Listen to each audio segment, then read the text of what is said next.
حضرت محبوب یزدانی کا ذکر خیر کیا ہے، موقع ملے گا پھر کریں گے۔ آج حضرت بلال حبشی کا ذکر خیر۔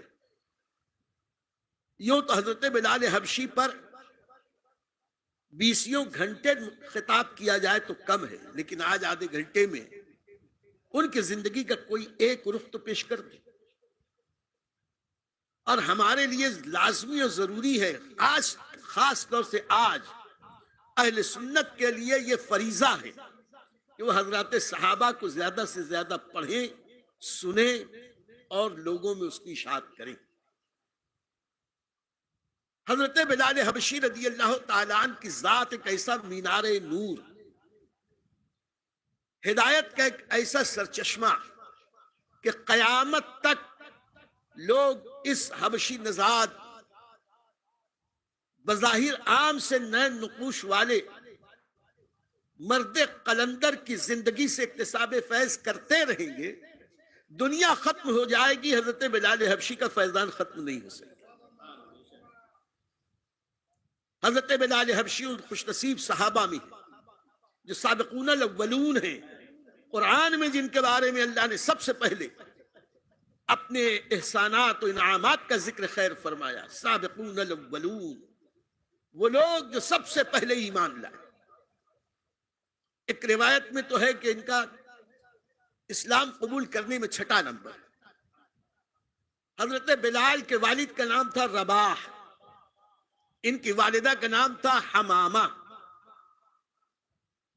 یہ مکے کے رہنے والے نہیں تھے، یمن اور مکے کے بیچ میں ایک مقام ہے سرات، اس سرات بستی کے رہنے والے تھے۔ ان کے والدین ابتداءً عیسائی مذہب کے پیروکار تھے، اور ان کی والدہ حمامہ وہ تو عیسائی مذہب کی ایسی عالمہ فاضلہ مبلغہ تھی کہ اس زمانے کے فرنگیوں نے لکھا کہ ہم لوگوں کو جب عیسائیت کی کوئی اہم بات کی تصدیق کرنی ہوتی یا عیسائی مذہب کے تعلق سے کچھ پوچھنا ہوتا تو ہم حمامہ کے پاس جاتے تھے، وہ جو کہہ دیتی تھی عیسائی مذہب پر اتھارٹی ہوتی تھی۔ اور اس زمانے میں سن لو، عیسائی مذہب یہ دین آسمانی تھا، یہودیت اور عیسائیت یہ ان مذاہب کی طرح نہیں کہ جو عام لوگوں کے ذریعے آیا یا آسمانی ہدایت کے ذریعے آیا تھا، اگرچہ اس میں بگاڑ پیدا ہو گیا، لیکن عیسائیوں اور یہودیوں کو اسلام نے اتنی اہمیت دی کہ آقا کریم نے فرمایا کہ جو کوئی پہلے عیسائی یا یہودی یعنی صاحب کتاب ہوگا، اسلام قبول کر لے گا تو اس کو ہر عمل کا دوہرا ثواب ملے گا۔ اور 2-3 باتیں اور بھی ارشاد فرمائیں۔ یہاں جو خاص مقصد کی بات تھی، نسبت کی بات تھی، عرض کر دی۔ عیسائیت سے کہ سرات سے یہ لوگ خریدے گئے غریب تھے، انہیں کسی مکے والوں نے خرید لیا اور مکے میں لا کر غلام کی حیثیت سے انہیں رکھا۔ حضرت رباح، حضرت حمامہ، حضرت بلال، یہ سب کے سب بحیثیت غلام مکے میں رہے، عیسائی مذہب کے پیروکار تھے، اور کفار و مشرکین کو عیسائیت اور یہودیت سے کوئی خطرہ اور خدشہ نہ تھا، اس لیے سب اپنے اپنے میں مست تھے۔ لیکن جب اسلام آیا، رسول پاک صاحب الاولاق صلی اللہ علیہ وسلم نے اللہ کی وحدانیت اور اپنی رسالت کا اعلان کیا، تو جو سعید فطرت روحیں تھی، جو خوش نصیب اللہ کے بندے تھے، ان لوگوں نے حضور صلی اللہ علیہ وسلم کے دامن کرم میں پناہ لی، اسلام قبول کر۔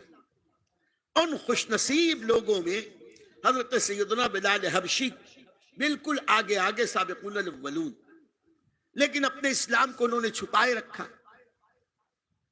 لیکن سنتے ہیں کہ عشق اور مشق چھپائے نہیں چھپتا، یہ عشق رسول تھا، یہ اسلام کے مشق کی خوشبو تھی کہ تھوڑے ہی دن میں مکے والوں کو پتہ چل گیا، اور جیسے دیگر اسلام قبول کرنے والوں کے ساتھ مکے کے کفار نے ظلم زیادتی کرنی شروع کی، حضرت بلال حبشی کے ساتھ بھی شروع کی۔ آج اس وقت میرے پاس وقت نہیں کہ میں ان سختیوں کا ذکر کروں کہ جن سختیوں کو حضرت بلال حبشی نے جھیلا۔ خدا کی قسم، آج اس وقت روئے زمین کے سارے مسلمان یہ سب کے سب کی سختیاں جمع کر لی جائیں اور ان کے مقابلے میں حضرت بلال حبشی کی اس ناتوانی کے عالم میں سختی کو دیکھا جائے تو ان کی نیکی سارے انسانوں مسلمانوں کی نیکیوں سے بڑھ جائے گی۔ وہ ذات حضرت بلال حبشی رضی اللہ تعالی۔ حضرت بلال حبشی رضی اللہ تعالیٰ عنہ کے ساتھ بڑی سخت برے سلوک کیے گئے، سزائیں دی گئی۔ مقصد صرف یہ تھا کہ اللہ اللہ کہنا چھوڑ دو، رسول رسول کہنا چھوڑ دو، لیکن اپنے عمل سے انہوں نے ظاہر کیا کہ جو جان مانگو تو جان دیں گے، جو مال مانگو تو مال دیں گے، مگر یہ ہم سے نہ ہو سکے گا کہ نبی کا جاہو جلال دے دیں۔ جان پر بن جاتی تھی، بے ہوشی طاری ہو جاتی تھی، بے ہوشی میں بھی ان کی زبان سے نکلتا تھا احد احد احد، اللہ ایک ہے، اللہ ایک ہے، اللہ ایک ہے۔ محمد محمد پکارا کرتے تھے تو ان کا اس وقت کا ظاہری مالک امیہ بن خلف بہت سخت سزائیں دیتا تھا، اتنی سخت سزائیں کہ مسلمانوں کو دیکھا نہیں جاتا۔ ایک بار حضرت سیدنا صدیق اکبر رضی اللہ تعالیٰ عنہ حضرت بلال حبشی کے پاس آئے، قریب سے آ کے ان سے محبت سے سمجھایا کہ دیکھو اللہ تعالیٰ کسی کی جان پہ اس کی طاقت سے زیادہ بوجھ نہیں ڈالتا۔ آپ کو اتنی سزائیں دی جاتی ہے تو تم اپنے نبی کو یاد کرتے ہو تو دل ہی دل میں یاد کر لیا کرو، زبان سے محمد محمد نہ پکارا کرو۔ اس وقت حضرت سیدنا بلال حبشی نے کہا کہ نام نبی لینے میں مجھ کو جو لذت اور کیفیت ملتی ہے، اگر جان دے کے بھی نبی کے نام لینا پڑے تو سستا سودا۔ ان تکلیف کو جا کے حضرت سیدنا صدیق اکبر نے نبی کریم کے سامنے بیان کیا، اور پھر وہاں سے جو کچھ فیصلہ ہوا وہ انشاءاللہ پھر کبھی، آج میں کچھ اور بتانا چاہتا ہوں۔ حضرت بلال حبشی رضی اللہ تعالیٰ عنہ کو صدیق اکبر نے خرید کے آزاد کیا، جو کچھ ہوا ہجرت کی۔ 2 ہجری میں سب سے پہلے مدینہ المنورہ میں اذان کا حکم آیا، وہ بھی ایک طویل تاریخ ہے، انشاءاللہ پھر اذان کا جیسے ہی حکم آیا، نبی کریم صلی اللہ علیہ وسلم کے پاس عبداللہ ابن زید انصاری آئے اور کہا یا رسول اللہ، کل رات بات ہو رہی تھی کہ نماز کے لیے لوگوں کو جمع کرنے کے لیے کیا طریقہ اپنایا جائے، کوئی فیصلہ نہیں ہو پایا تھا۔ یا رسول اللہ، آج میں نے خواب میں فرشتوں کو کچھ بات کرتے سنا ہے، کچھ کلمات مجھ کو خواب میں بتائے گئے ہیں، اگر اجازت ہو تو میں عرض کروں تاکہ وہی ہماری نماز کے اعلان کے لیے منتخب کر لیا جائے۔ آقا کریم نے ارشاد فرمایا کیا یہ صبح کی نماز کے پہلے کی بات ہے؟ تو انہوں نے اذان کے وہ الفاظ جو آج ہم آسانی کے ساتھ دوہرا لیتے ہیں یہی سنائے۔ آقا کریم علیہ السلام نے بہت خوشی کا اظہار کیا، کہا واللہ یہ وحی الہی ہے، اللہ کی طرف سے پیغام آیا ہے، لیکن اللہ کے نبی صلی اللہ علیہ وسلم نے فرمایا بلال قریب آ۔ اور بلال تو آزادی کے پہلے بھی نبی نبی کہتے تھے، آزادی کے بعد تو آزادی کے ساتھ بس نبی نبی کہتے ہی نہیں تھے، بلکہ پوری زندگی نبی کے قدموں میں گزار۔ ایسی آزادی کہ جب تک بکا نہ تھا تو کوئی پوچھتا نہ تھا، اور یا رسول اللہ تم نے خرید کر مجھے انمول کر دیا۔ اتنے انمول ہوئے کہ سارے صحابہ، صدیق اکبر سے لے کر آخری صحابی تک سب ہیں، اور آج اللہ کے نام کو بلند کرنے کی باری آئی۔ آقا کریم نے کہا بلال قریب آ، اور حضرت عبداللہ ابن زید سے کہا کہ تم انہیں اذان کے الفاظ سکھاؤ اور یہ زوردار آواز میں اذان پکاریں. یعنی اللہ کے نبی نے سب سے پہلے بحیثیت مؤذن جس کا انتخاب کیا، اس انتخاب کا نام ہے بلال ابن رباح حبشی رضی اللہ تعالی. اور جسے نبی پسند کر لے، سبحان اللہ کیا کہنے. ارے نبی چاہ لے تو قبلہ بدل جائے، اور نبی انتخاب کر لے تو کیوں نہیں وہ جنت میں نبی کے آگے آگے چلے. یہ وہ بلال ہے کہ آقا کریم نے ایک بار مکے میں کہا تھا، اے بلال، میں جب جنت میں گیا، جنت کی سیر کر رہا تھا، تو تمہارے قدموں کی آواز میں اپنے آگے آگے پا رہا تھا. قدموں کی آہٹ، قدموں کی چہپہل، اس کی آواز میں اپنے آگے پاتا تھا. تم کون سا نیک عمل کرتے ہو جس کی وجہ سے اللہ تعالیٰ نے جنت میں چہل قدمی کی اجازت دی؟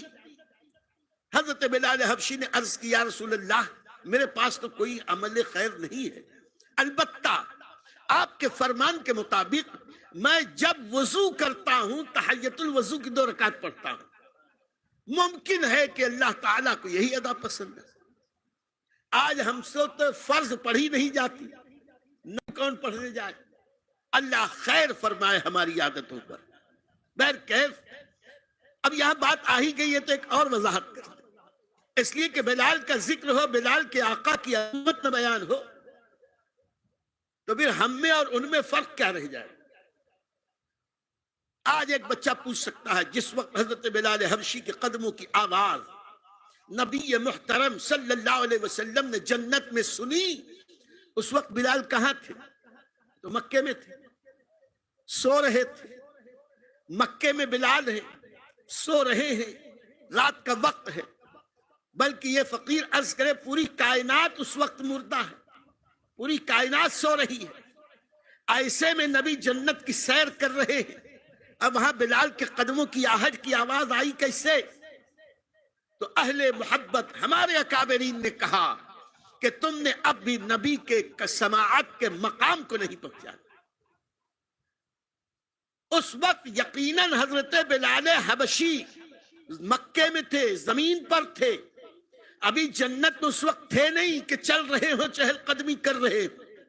لیکن اللہ کی قدرت کہ حضرت بلال حبشی میدان محشر کے فیصلے کے بعد جب جنت میں تشریف لے جائیں گے، جنت میں جب وہ چہل قدمی کریں گے، اس وقت جو آواز پیدا ہوگی، نبی کریم نے جنت میں داخلے کے وقت اسے سن لیا. جو آواز ابھی پیدا نہیں ہوئی، کتنے سال کے بعد پیدا ہوگی کوئی حساب بھی نہیں کر سکتا. اس وقت جو آواز پیدا ہوگی، میرا خدا اپنے محبوب کو وہ آواز سنا سکتا ہے. تو ہم یہاں بیٹھ کر ذکر بلال حبشی کر رہے ہیں، ان کے آقا کا ذکر کرتے ہیں. میرا یقین ہے کہ آقا کریم مدینہ منورہ میں آرام فرماتے ہوئے ہم سب کو ملاحظہ بھی فرما رہے ہیں، ہماری گفتگو بھی سماعت کر رہے ہیں. اور اسی لیے یہ یقین ہے کہ آج بلال حبشی کے وسیلے سے ہم حضور کی بارگاہ میں عرض کریں گے، یہاں جتنے آئے ہیں جو حاجت لے کے آئے ہیں، یا رسول اللہ سب کی حاجتیں آپ پوری فرما دیں. جتنے لوگ سن رہے ہیں دور سے، ان کی جو حاجتیں ہیں، یا رسول اللہ سپردم بتو مائے خیشرا تو دانی حساب کم و بیشرا. ہمارے پاس تو کچھ نہیں. خاص طور سے میرا ایک بچہ کل انٹرویو دے کے آیا ہے،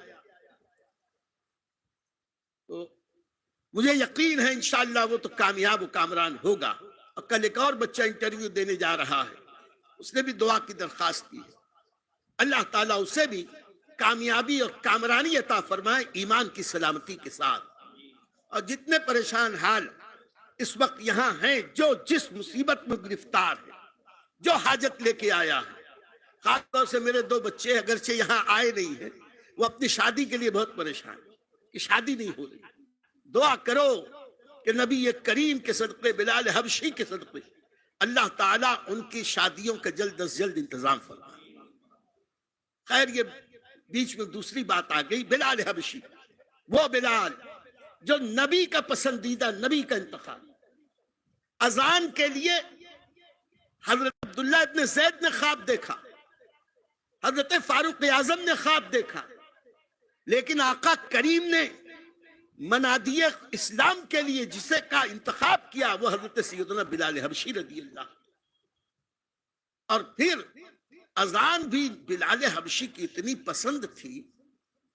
پسند تھی کہ آقا کریم جب اذان کا وقت ہوتا وہ کوئی آج کے متولیوں کی طرح گھڑی تھوڑی لگی رکھی تھی کہ اتنے بجے اتنے منٹ پہ ہو، کہ 1 منٹ آگے پیچھے ہو جائے تو متولی صاحب کی تیوری چڑھ جائے، بانگی صاحب کیا کر رہے تھے، ایسا نہیں تھا۔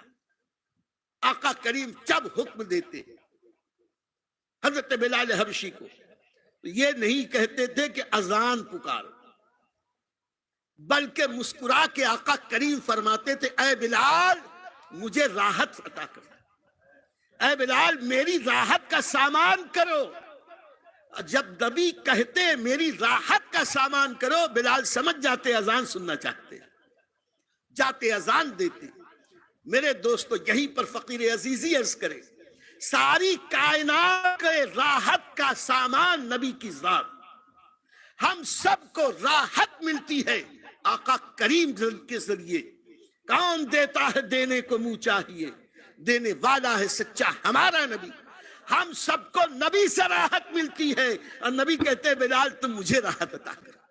اس کا مطلب یہ نہیں ہے کہ حضرت بلال حبشی کا مقام نبی سے بڑھ گیا، بلکہ بلال حبشی اذان کے جو الفاظ پکارتے تھے، جس سوزے دروں سے پکارتے تھے، دل کی گہرائیوں سے پکارتے تھے، جس اخلاص کے ساتھ اللہ کا نام لیتے تھے، اس اخلاص کی برکت سے بلال حبشی کے زبان میں وہ تاثیر تھی۔ آقا کریم بھی ان الفاظ کریمانہ، حکیمانہ اور عظیم الفاظ مبارکہ جو زبان بلال حبشی سے نکلتے تھے، حضرت سیدنا سرکار ابد قرار کو بھی مست و بے خود کر دیا کرتے تھے۔ یہ ہے حضرت بلال حبشی کا مقام کہ نبی فرماتے بلال مجھے راحت دو، بلال میری راحت کا سامان کرو۔ وہ سمجھ جاتے اذان پکارتے، اور اذان بھی پکارتے تو ویسے تو بہت ساری باتیں ہیں، ایک بات اور یاد آئی۔ آج اگر کسی سے آپ پوچھیں مدینے میں والوں سے بھی کہ بلال حبشی اذان کہاں سے دیتے تھے، شاید و باید کوئی بتا سکے، لیکن کبھی اگر میرا آپ کا وہاں مدینہ منورہ میں حاضری کا موقع مل جائے، دعا کرو آپ کے صدقے طفیل مجھ کو بھی حاضری کے طور پر کی سعادت مل جائے، تو میں اس جگہ پہ نشاندہی کروں گا کہ یہاں سے اذان دیتے، اور جہاں سے اذان دیتے تھے وہاں ایک مکان تھا انصاری صحابیہ، اس مکان کے اوپر ایک چبوترا جیسا چھت پہ بنا تھا۔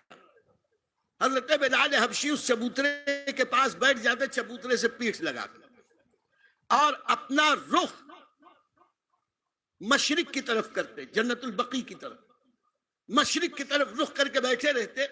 وہ انصاری صحابیہ فرماتی ہیں کہ روزانہ میری چھت پر اسی مقام پر اذان کے لیے بلال آتے تھے، اور میرے اس چبوترے پہ ٹیک لگا کے بیٹھ جاتے، سامنے دیکھا کرتے، جیسے ہی صبح صادق طلوع ہوتی، صبح کا سپیدہ نمودار ہوتا، حضرت بلال حبشی اپنی آنکھیں ملتے ہوئے پہلے محمد اور بنو ہاشم اور بنو عبد المطلب پر درود بھیجتے، اس کے بعد کھڑے ہو کے اذان شروع کر دیتے۔ آج گمراہ بددین یہ خارجی ہم سنیوں کو سے پوچھتے ہیں اذان کے پہلے تم لوگ درود کیوں پڑھتے ہو؟ ہم کہتے ہیں اس لیے پڑھتے ہیں کہ بلال حبشی پڑھا کرتے تھے، ہم بلال حبشی کے طریقہ کار پر عمل کرتے ہیں، اس لیے حضرت بلال حبشی کا یہ پیارا انداز کہ پہلے وہ درود نبی اور بنو مطلب پر پڑھا کرتے، سلام بھیجتے، اور اس کے بعد وہ اذان پکارا کرتے۔ بہر کیف حضرت بلال حبشی کے اذان کے تعلق سے بہت ساری باتیں ہیں، لیکن انہی میں ایک بات عرض کر دوں کہ کچھ لوگوں نے، اور اب قوالوں کو سن کے نعت خانوں نے بھی کہنا شروع کر دیا کہ حضرت بلال نے جو اذان سحر نہ دی، قدرت خدا کی دیکھو نہ مطلق سحر ہوئی چھوٹ، ایسا کوئی واقعہ دور رسالت میں نہ ہو۔ یہ کہنا کہ بلال حبشی کی زبان میں لکنت تھی، وہ حبشی تھے، وہ عربی صحیح بول نہیں پاتے تھے، ارے میاں یہ نبی کے پسندیدہ تھے اور نبی کسی غلط چیز کو پسند نہیں کر سکتے۔ حضرت بلال حبشی بہترین فصیح عربی بولا کرتے، ان کی آواز بھی اچھی تھی اور انداز بھی اچھا تھا، الفاظ بھی اچھے تھے، نہ تلفظ کی کوئی گڑبڑی تھی نہ کوئی اور گڑبڑی تھی، بلکہ الحمدللہ سارے صحابہ میں اذان کے لیے سب سے مناسب ترین آواز اگر کسی کی تھی تو سیدنا بلال حبشی کی تھی۔ ان کے تعلق سے صحیح واقعات بیان کرنے لگے تو 100 تقریریں کم پڑ جائیں۔ جب ایسے صحیح واقعات ان کی عظمت کے ہیں تو پھر ایسی باتیں جس کا کوئی تحقیقی ثبوت نہیں سیرت کی کتابوں میں، حدیث میں، اس کو کیوں بلا وجہ بیان کیا جاتا ہے؟ اور کچھ لوگ اس کو اس ڈھنگ سے کہتے ہیں وہ بلال، وہ کالا بلال، وہ دبلا بلال، اور فرشتے کے بارے، حور کے بارے میں کہا گیا کہ بلال کے لیے یہ حور پسند کی گئی، تو کہا گیا کہ پہلے میں میرے کالے بلال سے پوچھ لوں وہ حور کو پسند کرتا ہے کہ نہیں۔ یہ سب صرف مقررین کی طلاقت لسانی ہے، اس کا حقیقت سے کوئی واسطہ نہیں۔ ارے میاں نبی جو پسند کر لیں تو صحابہ اس کے بارے میں کوئی انکار کریں؟ تو اس طریقے کی باتیں نہیں کہنی چاہیے۔ بلال تو اللہ کا انتخاب، رسول کا انتخاب، اللہ نے رسول کے مؤذن کے لیے بلال کو پیدا کیا اور رسول نے اپنا مؤذن بنا کے بتایا کہ بحیثیت مؤذن مجھ کو یہ اپنے سارے اپنوں سے زیادہ پیارے۔ آپ کو ایک واقعہ اور بتا دیں، فتح مکہ کے بعد جب آقا کریم علیہ الصلوۃ والتسلیم پہلی بار مکے پہنچے تو نبی کریم صلی اللہ علیہ وسلم نے ارشاد فرمایا کہ میرا جی چاہتا ہے کہ کعبے کی چھت پر سے اذان دی جائے۔ جس مکے میں اللہ اور رسول کا نام لینا جرم ہے، آج اسی مکے میں کعبے کی چھت پر اللہ کے نام کا، اللہ کی کبریائی کا اعلان کرنا تھا۔ حضرات صحابہ فرماتے ہیں کہ ہمارے دل میں خواہش ہوئی کاش یہ شرف ہمیں مل جائے، کاش آقا ہم پر کرم فرما کے ہمیں اجازت دے دے۔ سارے صحابہ کی آرزو تھی آج یہ مقام بلند ہمیں ملے، لیکن آج مقام بلند ملا تو کسے؟ دنیا جسے حضرت بلال حبشی کے نام سے جانتی۔ آقا کریم نے فرمایا بلال کو بلا۔ حضرت بلال حبشی حاضر ہوئے، کہ کعبے کی چھت پر چڑھو اور وہاں سے اذان کے الفاظ پکار۔ میں جب وہ اذان کے الفاظ پکارنے لگے تو میں کہتا ہوں واہ رے بلال، ایک بار وہی مکہ تھا جہاں ببول کے کانٹوں کی جھاڑیوں سے مارا جاتا تھا، گلے میں 50 گز اونٹ کے چھال کی رسی ڈال بچے کھینچتے تھے، زخموں سے چور کر کے تپتی ہوئی سنگریز پر رکھا جاتا تھا، جہاں احد احد کہنے پر اس قدر سزائیں دی جاتی تھی کہ روح کانپ اٹھتی تھی دیکھنے والوں کی۔ اسی بستی میں ان سب کے سامنے بلال حبشی کھڑے ہو کے اللہ کی بارگاہ میں عرض کر رہے تھے اللہ اکبر، اللہ اکبر، اللہ اکبر، اللہ اکبر، اللہ سب سے بڑا، اللہ سب سے بڑا۔ کیا سما رہا ہوگا کہ اللہ کے نام کی منادی ہو رہی ہے، ندا دی جا رہی، اور وہاں کہہ رہے ہیں بلال حبشی اشہد ان محمد رسول اللہ، اور سامنے رسول پاک صاحب الاولیاء جلوہ گر ہے۔ حضرت بلال کے زبان سے نکلتا ہوگا، سب کی نگاہیں گھوم کے رسول پاک صاحب الاولیاء کے چہرے پاک کی زیارت کر رہی ہوگی۔ وہاں پر اور جو کچھ ہوا سو ہوا۔ اسی کو حضرت سیدنا فاروق اعظم کے جملے پہ بات آگے بڑھاؤں، جب کبھی حضرت بلال حبشی کا نام آتا تھا تو سیدنا فاروق اعظم فرماتے تھے میرے سردار بلال کو میرے سردار ابو بکر نے خرید کر آزاد کیا۔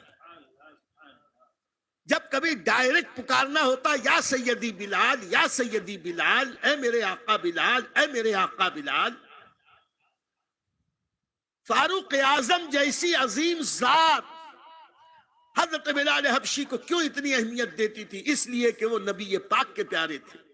جب نبی کے آنکھ کے تارے، نبی کے پیارے بلال حبشی کا اتنا احترام صحابہ کرتے تھے تو نبی کے نواسے امام حسن اور امام حسین ان کا کتنا احترام صحابہ کرتے رہے ہوں گے، سوچنے کی بات۔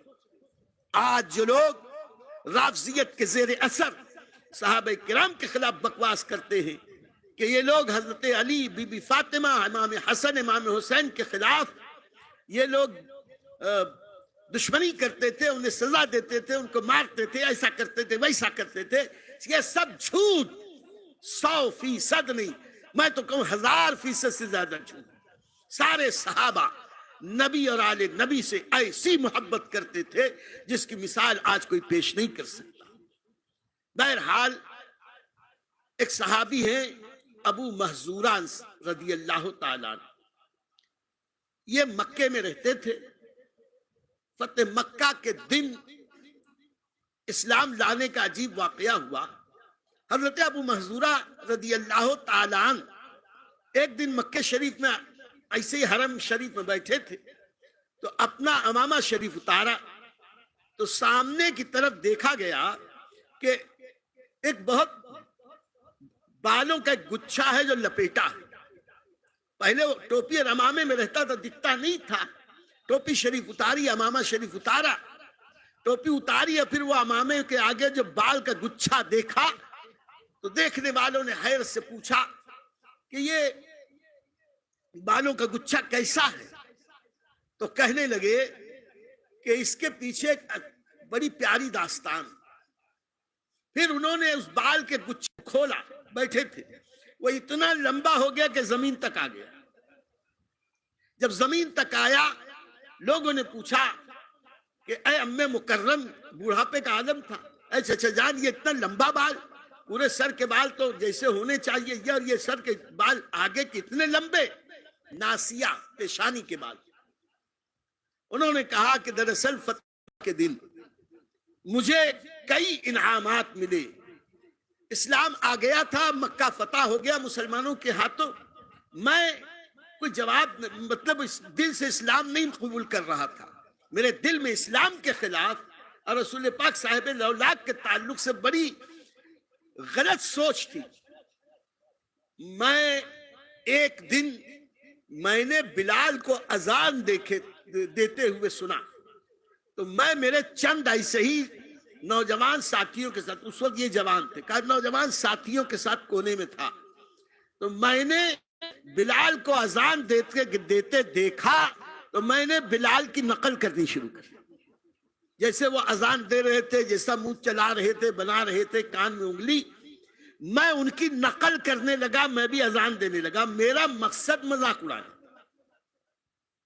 کہا کہ میں تو چھپ کر کر رہا تھا، لیکن وہ نبی کہ جن سے شخصیت میں کوئی چیز نہ چھپے، ان سے کیسے چھپی رہ سکتی؟ آقا علیہ الصلوۃ والتسلیم نے مجھے دیکھ لیا، اذان ختم ہوئی، مجھ کو بلایا،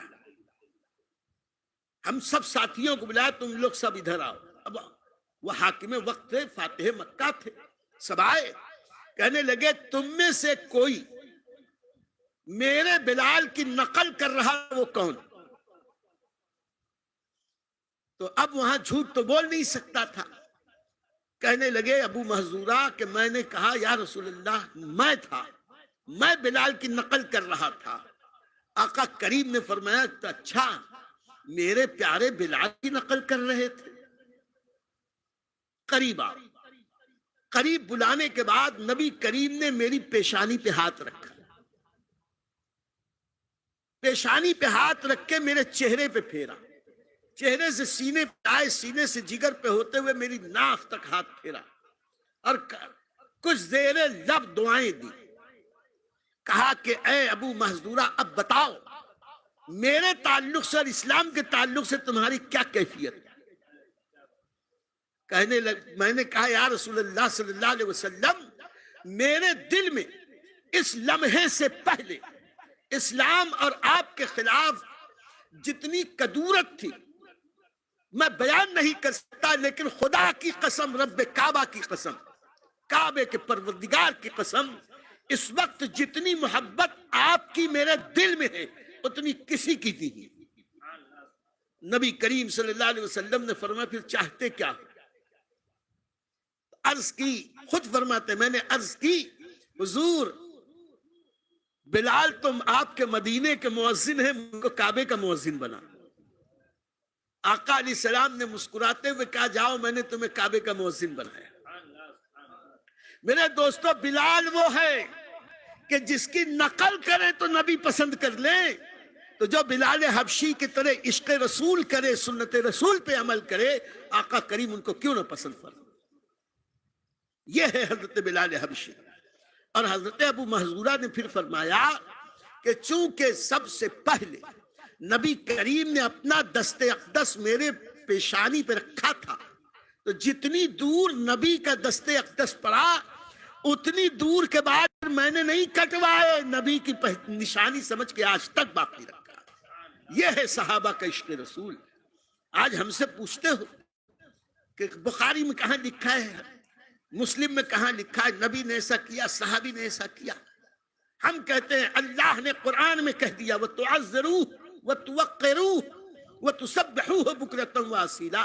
نبی کی تعظیم، نبی کی تکریم کرو، صبح و شام اللہ کی پاکی بیان کرو۔ اب نبی کی تعظیم و توقیر جس ذریعے سے کی جائے دلیل نہیں پوچھی جائے گی، دلیل قرآن پاک کا وہ حکم۔ الحمدللہ ہم اسی کے قائل ہیں۔ آج کی گفتگو میں اسی پر ختم کرتا ہوں، اگرچہ آج میرا جی چاہتا تھا میں یوم تعریس پر کچھ کہتا ہی۔ لیلۃ التعریس، شب تعریس ایک ایسی رات جس رات نبی کریم صلی اللہ علیہ وسلم کی نماز فجر قضا ہو، اور اس واقعے کا تعلق بھی حضرت بلال حبشی ہی سے ہے۔ چاہتا وہی تھا لیکن وقت بہت ہو گیا، اس لیے انشاءاللہ یار زندہ صحبت باقی۔ ہمیں یقین ہے کہ حضرت بلال حبشی ملک شام کے باب الصغیر قبرستان سے بھی ملاحظہ فرما رہے، اور ان کے آقا مدینہ منورہ سے نبی کریم صلی اللہ علیہ وسلم بھی ملاحظہ فرما رہے، اور یقیناً اللہ تعالی اپنے ان دو پیاروں کی اس ذکر جمیل کی برکت سے ہم سب کی حاجتیں پوری کرے گا، ہم سب کی پریشانیاں دور فرمائے گا، ہم سب کی مصیبتیں دور کرے گا، ہم سب کی دعائیں قبول کرے گا۔ ہمیں یقین ہے، ہم اب اس وقت یہ نہیں کہہ رہے کار، بلکہ ہمیں یقین ہے کہ اللہ تعالی ہم سب پہ رحمت کی بارش برسائے گا۔ وآخر دعوانا ان الحمدللہ رب العالمین۔ کھڑے ہو جائیں، صلاۃ والسلام۔